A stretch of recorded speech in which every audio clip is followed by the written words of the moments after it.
দেখতেছি সেই বলল, বাদশা নবী, আপনি যদি আমাকে অনুমতি দেন, আপনি এই চেয়ার থেকে উঠে আবার বসার যে সময়টুকু, এই সময়ের মধ্যে আমি খাসারটা নিয়ে আসবো। কিসে করে আনবো? কিসে করে আনবো? কুরিয়ার সার্ভিসে করে। 5 দিন লাগবে, 10 দিন লাগবে, কথা বুঝেন না মনে হয়? কুরিয়ার সার্ভিস ছিল তখন? কুরিয়ার সার্ভিস তো ছিল না। বা ফোন করতে মোবাইল করে ওইখান থেকে পাঠাই দাও, 2 দিন লাগবে, 3 দিন লাগবে, একটা সময় দিয়ে দিতে অর্ডার করতে। এরকম হইছে? এরকম হয় নাই। তিনি বলছেন সুলাইমান নবীকে, আপনি যদি আমাকে অনুমতি দেন, আপনি আপনার সিংহাসন থেকে উঠবেন আর বসবেন, এই যে একটু সময়, এই সময়ের মধ্যে আমি তাকিয়ে দেব। সুলাইমান নবী বলতেছেন না এত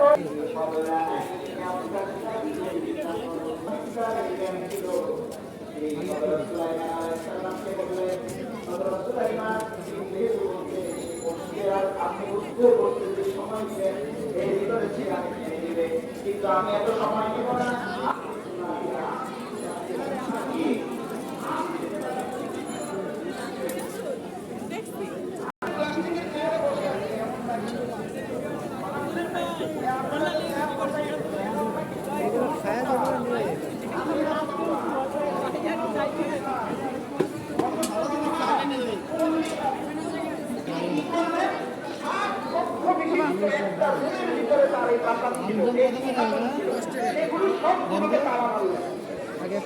বড় বড় তালা দিয়ে দ্রুতগতির সম্পন্ন বিমানের নাম হচ্ছে বুম সুপারসনিক।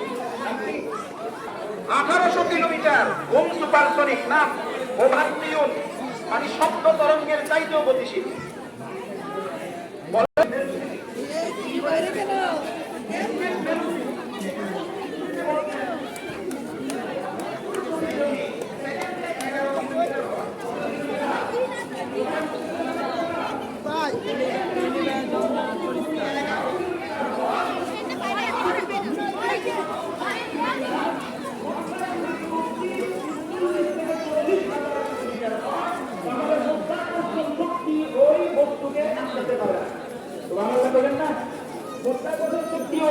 কি করতে পারে না, বাধা দিতে পারে না।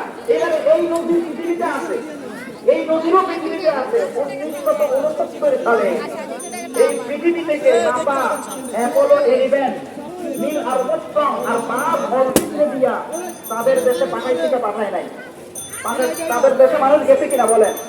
তাদের দেশে যে অ্যাপোলো 11 দিয়ে মানুষ গিয়েছিল, সেই অ্যাপোলো 11 এর গতি ছিল সেকেন্ডে 11 কিলোমিটার, মিনিটে 660 কিলোমিটার।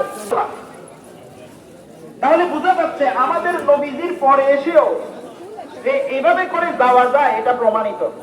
মহাকাশে যে যাওয়া যায়, এটা কি সবাই বুঝতেছেন আমার কথা?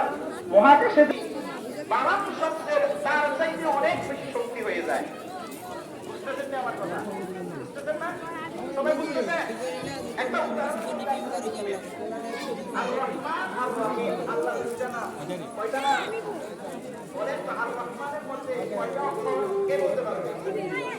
আর রহমানের মধ্যে অক্ষর কয়টা? শুধু ওইটা দেবে, কাজের বিদ্যা আছে, কিসের বিদ্যা আছে? কাজের বিদ্যা আছে। যেমন ধরেন এই পৃথিবীতে মুসলমানের সাথে কাজের মধ্যে কাজ করে কিনা? অন্যান্য ধর্মের হিন্দু মুসলমান সবাই একটা কাজ করে কিনা? কথা বুঝতেছেন না? হিন্দু খ্রিস্টান সবাই কাজ করে সবাই আল্লাহ খাওয়ান, সবাই খাওয়ায়। তা আপনি তো শিরিক করেন না।